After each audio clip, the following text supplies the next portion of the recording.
Desa Pulau Gersik terletak di Kecamatan Selat Nasik, Kabupaten Belitung di tengah lautan, berdekatan dengan alur laut Kepulauan Indonesia atau ALKI 1. Letak geografis ini membuat desa ini sangat rentan terhadap perubahan cuaca ekstrim dan dampak perubahan iklim. Setiap hari, pantai di Pulau Gersik tergerus akibat kenaikan permukaan air laut. Untuk informasi selengkapnya, akan dilaporkan rekan Adelina Nurmalitasari, wartawan Pos Belitung.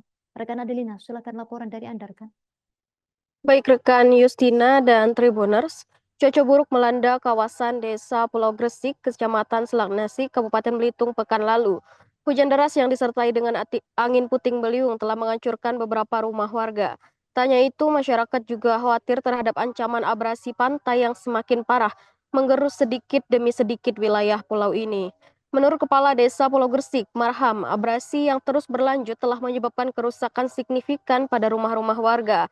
Sebagian besar warga yang terdampak kini mulai mengungsi ke wilayah lain di Belitung untuk mencari keamanan dan kesempatan ekonomi yang lebih baik. Marham juga menyebutkan meskipun sebagian warga masih tinggal di pulau, mereka sering bolak-balik ke daratan utama untuk memenuhi kebutuhan ekonomi atau menemani anak-anak yang melanjutkan pendidikan di sekolah menengah dan perguruan tinggi. Pulau Gresik sendiri memiliki penduduk sebanyak 645 kepala keluarga yang tersebar di 4 dusun, termasuk Pulau Kuil dan Pulau Buntar, yang kini juga berhadapan dengan ancaman serius dari perubahan iklim. Masyarakat telah bertahun-tahun berharap agar dibangun pemecah gelombang untuk mengurangi abrasi yang semakin parah.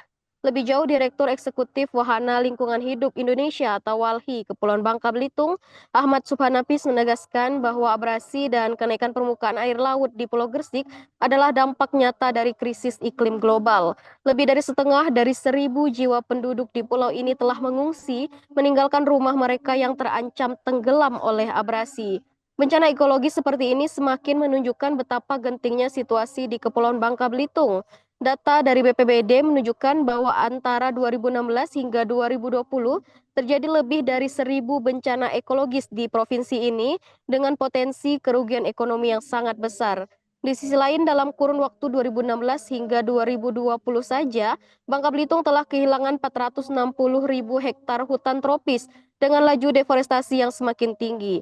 Deforestasi ini tidak hanya mengakibatkan hilangnya flora dan fauna, namun juga berdampak pada kehidupan masyarakat adat, petani, dan komunitas perempuan, serta anak-anak yang semakin terpinggirkan.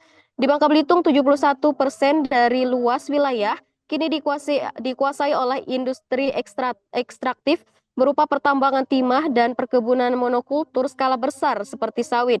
Ini merupakan penyebab utama deforestasi masif dan kerusakan ekosistem yang menimbulkan konflik sosial dan bencana kemanusiaan.